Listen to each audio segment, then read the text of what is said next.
안녕하세요. 나이스뱅크입니다. 드디어 나왔습니다. 특례 보금자리론 신청 접수는 1월 30일부터 가능하고요. 그 세부 내용 및 금리 확정된 거 한번 확인해보고 미리 준비하시기 바랍니다. 금융위원회에서 1월 11일에 특례 보금자리론 신청 보도자료가 올라왔습니다.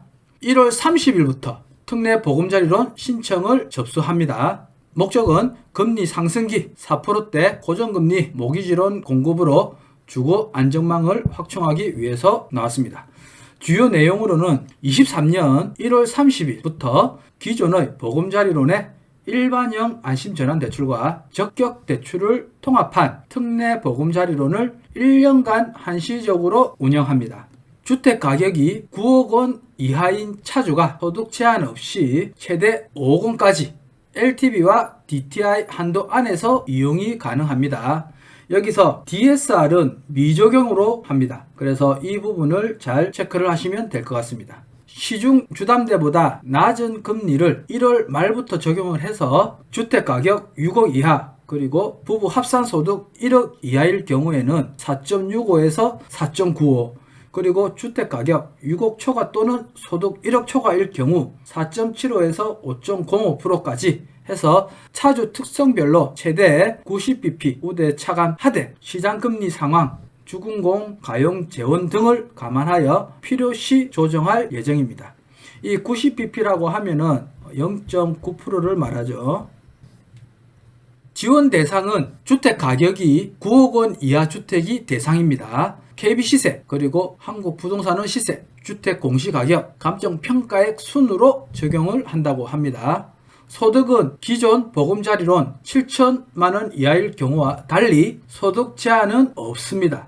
다만 우대금리 적용 등을 위해서는 본인 배우자 소득 자료 증빙이 필요합니다. 그리고 자금 용도로는 구입 용도 그리고 상환 용도 상환 용도는 기존 대출을 상환을 할 때 기존 대출이라고 하면 현재 변동금리를 쓰시는 분들은 금리가 많이 올라가 있죠. 그러한 부분들을 대출 상환 목적으로 할 때 가능합니다. 그리고 보존 용도는 임차 보증금 반환 자금을 필요하신 분들은 이 보존 용도로 신청할 수 있습니다. 이렇게 총 3가지 용도로 구분해서 대출을 신청할 수 있습니다. 주택수로는 무주택자 구입 용도로 가능하시고요.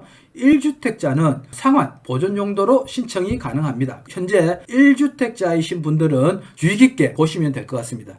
대체 취득을 위한 일시적 2주택자의 경우 기존 주택을 2년 처분 조건이 2년이 걸립니다.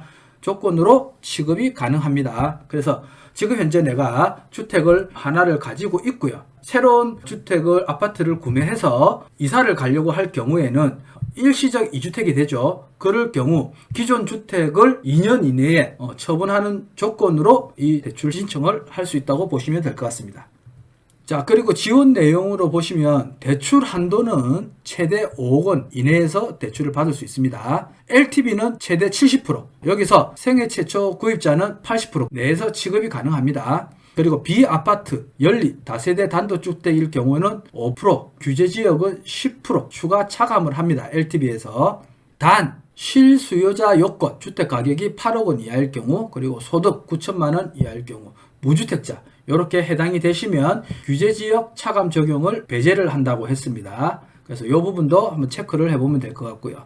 차주와 배우자가 과거에 주택을 소유한 사실이 없는 경우에 가능합니다. 그리고 DTI 최대 60%까지 대출 지급이 됩니다. 여기서 DSR은 미적용이 됩니다. DTI 이 부분만 체크하시면 될 것 같습니다. 규제지역의 경우에는 10% 차감, 단 실수요자 요건 해당 시 차감 적용을 배제한다고 했습니다. 특례 보금자리론 이렇게 구분을 한번 보시면 비규제지역일 경우에는 아파트는 LTV가 70%, 아파트가 아닌 기타 주택일 경우에는 LTV가 65%, DTI는 60%를 적용을 합니다. 규제지역일 경우 지금 서울 4군데 규제지역일 경우에는 아파트는 60% 기타 주택은 55% 해서 DTI는 50% 이렇게 적용을 받는다고 보시면 될 것 같습니다. 생애 최초 구입자의 경우 지역별 주택 유형별 구분 없이 LTV 80 DTI 61괄 적용한다라고 되어 있습니다. 자, 기본 금리를 한번 보시면 우대형 4.65에서 4.95까지고요. 일반형은 4.75에서 5.05까지로 나누어집니다. 우대형 같은 경우는 기간별로 10년, 15년, 20년, 30년, 40년, 50년 해서 금리가 이렇게 차등 적용된다고 보시면 되고요. 일반형 또한 마찬가지로 기간별로 금리가 차등 적용된다고 보시면 될 것 같습니다. 자, 여기서 체크할 부분은 저소득 청년 우대금리 10bp를 신설하다고 하거든요. 10bp면 0.1%입니다. 0.1%.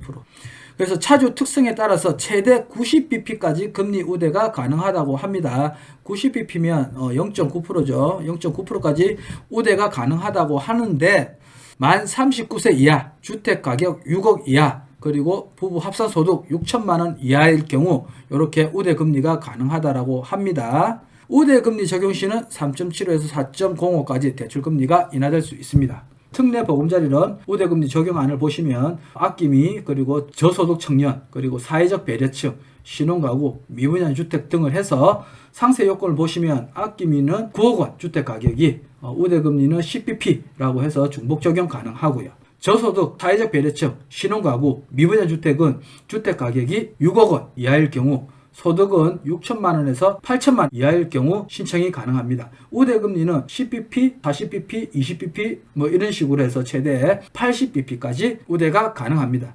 사회적 배려층이라고 하면 한부모, 장애인, 다문화, 다자녀 가구 등이 우대금리를 받을 수 있습니다. 다자녀 가구일 경우는 소득 기준은 7천만 원, 그리고 혼인신고일로부터 7년이 초과하지 않을 경우 결혼 예정자 포함해서 신혼부부 가구가 가능합니다. 초혼은 되고요. 재혼은 안 됩니다. 왜 재혼은 안 되느냐라고 하는데 초혼만 된다고 합니다. 초혼만. 이 부분은 잘 체크를 하시기 바랍니다. 자, 그리고 기존 주담대를 특례 보금자리론으로 갈아타는 경우뿐 아니라 특례 보금자리론을 이용하는 도중 시중금리가 하락하여 특례 보금자리론을 타 대출로 대환하려는 경우에 중도상환수수료가 면제가 됩니다. 잘 체크하시기 바랍니다. 유의사항을 한번 보시면 대출 가능 금액은 LTV 적용 금액과 대출 한도 중 적응 금액이 적용되는 점을 고려하여 자금 계획을 수립할 필요가 있습니다. 예시를 한번 들자면 5억 원 아파트의 경우 대출 가능 금액은 LTV가 70%니까 3억 5천만 원까지 대출이 가능합니다. 대출 한도는 5억 원까지지만 아파트 가격이 5억 원이기 때문에 70%를 해서 3억 5천만 원이 가능한 겁니다. 8억 원 아파트의 경우 대출 가능 금액은 5억 원까지 가능합니다. 자, 원래라면 5억 6천만 원까지 가능해야 되겠죠. 그러나 대출 한도가 최대 5억이기 때문에 5억 원까지 가능하다라고 보시면 될 것 같습니다. 1주택 유지할 경우 대출 기간 동안 1주택 유지 조건이 엄격히 적용되기 때문에 추가 주택 구입으로 2주택 이상을 보유할 계획이 있는 경우에는 특례 보금자리론 이용에 신중을 기할 필요가 있습니다. 이게 왜 그러냐라고 하면은 추가주택 취득 여부를 정기적으로 매 1년마다 점검을 하고요. 추가주택 취득자가 처분기한 6개월 내에 처분하지 않는 경우 기한이익 상실 처리 및 3년간 보금자리론 이용이 제한이 됩니다. 만약에 6개월 이내에 안 팔린다라고 하면은 기한이익 상실이 되는 거죠. 잘 점검을 해서 계획을 잡으시기 바랍니다. 이 부분이 중요합니다. Q&A로 해서 한번 보겠습니다. 주택금융공사에서 운영하는 여타 정책 모기지 상품, 보금자리론과 적격대출 등은 특례 보금자리론 출시 이후에 계속 지원이 되나요? 답을 보시면 특례 보금자리론이 기존 정책 모기지, 보금자리론과 적격대출의 지원 대상 9억 이하 주택 등을 포괄하여 장기 저금리로 자금을 공급하는 만큼 특례 보금자리론 신청이 개시되는 1월 30일 이후에는 기존 보금자리론과 적격대출 신청 및 접수가 안 된다라고 되어 있습니다. 받지 않습니다. 그래서 이 부분은 특례 보금자리론 하는 1년간 한시적으로 한다고 합니다. 자, 그러면 특례 보금자리론을 1년간 한시적으로 운영하는 이유는 뭔가요? 특례 보금자리론은 금리 상승기, 서민 실수요층의 금리 불안 해소 등을 위해서 장기간 저금리 등을 높은 혜택을 적용하는 우대 지원 프로그램인 만큼 우선 1년간 한시적으로 운영할 계획이며 향후 시중금리, 자금 상황, 가계부채 추이, 서민 실수요층 주거 안정 상황 이 모든 것을 보아가면서 운영기간 연장 여부 등을 검토해 나갈 계획이라고 합니다. 1년 동안 시행을 해보고 1년 뒤에 연장을 할 건지 말 건지 결정을 하겠다는 것입니다. 특례 보금자리론 신청부터 실제 대출 실행까지 얼마나 소요가 되나요? 한도 심사 등 필요 절차를 거쳐서 대출 신청일로부터 30일 이후 대출 실행이 가능합니다. 날짜, 계획을 잘 잡으시기 바랍니다. 신청 접수 가능일 1월 30일부터 한 달 이내에 자금이 필요한 경우에는 특례 보금자리를 이용할 수 있는 건가요? 대출 신청일로부터 30일 이후에 가능하므로 신청 접수 가능일 1월 30일부터 한 달 이내 자금이 필요한 경우 특례 보금자리론 이용은 어렵습니다. 동기간 내 자금이 필요한 이용자는 1월 30일 전에 기존 정책 모기지 보금자리론 적격대출 신청해서 지원받을 수 있다고 보시면 됩니다. 자, 또 하나의 주택을 구입하면서 디딤돌 대출과 특례 보금자리론을 동시에 받을 수 있나요? 답을 보시면 두 상품 지원 요건을 모두 충족한 경우 함께 이용이 가능하다라고 되어 있습니다. 디딤돌 대출 지원 요건은 주택 가격이 5억 원 이하고 부부 합산 연소득이 6천만 원 이하일 경우 가능하죠. 그러면 상대적으로 대출 금리가 낮고 지원 한도가 낮은 이 디딤돌 대출부터 그 한도까지 대출하고요.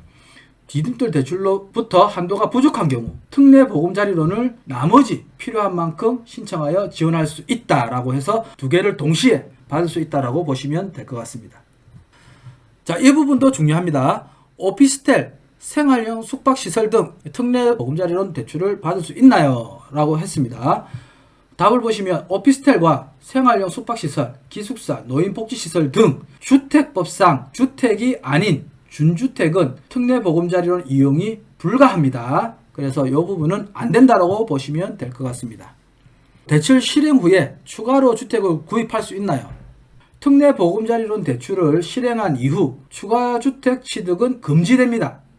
추가 주택을 취득한 경우에 만약에 실행하고 나서 주택을 취득한 경우에 확인일로부터 6개월 이내 추가로 취득한 주택을 처분하거나 대출을 상환해야 하며 해당 기한 내에 처분하지 않는 경우 기한 이익 상실 처리되고 3년간 보금자리론 이용이 제한됩니다. 특례 보금자리론 대출을 실행을 하고 나서는 주택 취득을 할 수가 없습니다. 만약에 하게 되면은 6개월 이내에 처분을 해야 된다는 거.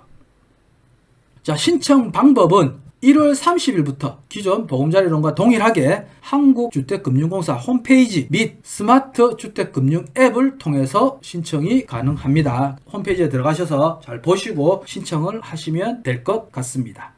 자, 이번 영상도 도움이 되셨다면 구독과 좋아요 그리고 알림 설정까지 부탁드리겠습니다. 감사합니다. 나이스뱅크였습니다.